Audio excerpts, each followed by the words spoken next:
మన స్పారో టీవీలో వస్తున్న వీడియోలన్నీ చూస్తూ లైక్ చేస్తూ షేర్ చేస్తూ సబ్స్క్రైబ్ చేస్తున్న వ్యూయర్స్ అందరికీ మన స్పారో టీవీ తరపున హార్టీ వెల్కమ్. మన పెద్దవాళ్లు మనకు ఎన్నెన్నో మంచి మంచి సామెతలు అందించారు. అటువంటి సామెతల్లో అనుకున్నది ఒకటి జరిగింది మరొకటి అనే ఈ సామెతను ఇప్పుడు ఓ మంచి కథ రూపంలో మీ ముందుకు తీసుకువస్తున్నాం. ఈ అబ్బాయి పేరు చింటూ. ఈ చింటూకు ఒక కోరిక. అదేంటంటే తన ఇంటిని ప్రపంచంలోనే ఒక అద్భుతమైన వండర్గా తయారు చేయాలని. వెంటనే తన చిట్టి బుర్రలో ఓ ఐడియా రానే వచ్చింది. మన ఇంటిపై కప్పును ర్యాకెట్ మోడల్ లాగా చేస్తే మా ఇంటి వైపు అటు ఇటు వెళుతున్న వాళ్ళంతా చూస్తూ ఎంతో ఆశ్చర్యపోతారు కదా అని ఆలోచించాడు. అనుకున్నదే తడవుగా రంగంలో దూకాడు చింటూ. రాకెట్ కు వెండి రంగు ఉండాలి అని ఖచ్చితంగా అనుకుని తన తండ్రి ఇంట్లో ఉంచిన వెండి రంగు పెయింట్ డబ్బాను దొంగతనంగా బయటకు తీశాడు. నెమ్మదిగా ఒక నిచ్చెన వేసుకుని పెయింట్ డబ్బాని జాగ్రత్తగా పట్టుకుని ఇంటి పైకప్పు ఎక్కాడు. పెయింట్ వేయడం స్టార్ట్ చేశాడు. వెండి రంగు వేస్తూనే అబ్బా ఇది ఎంత బాగుందో, మా ఇంటికి ఇప్పుడే రాకెట్ వచ్చిందని ఊర్లో జనమంతా అనుకోవాలి అనుకుంటూ ఎంతో సంబరపడ్డాడు. ఓ గంట పాటు ఇంటి పైకప్పుకు సగం పెయింట్ వేయడం పూర్తి చేశాడు. కరెక్ట్ గా అప్పుడే ఎక్కడి నుంచో ఓ పక్షి ఎగురుకుంటూ వచ్చి చింటూ తలపై రెట్ట వేసింది.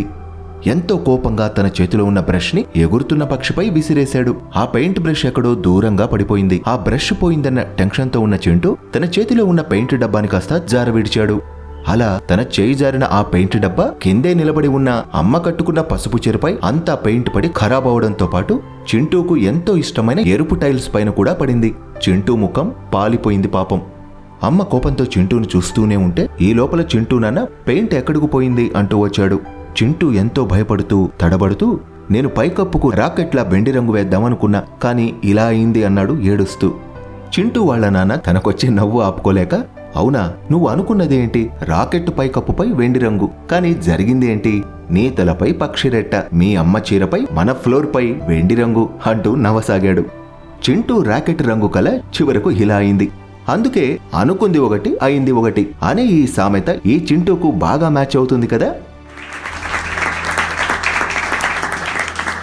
ఫ్రెండ్స్, ఇదే మన చింటూ కథ.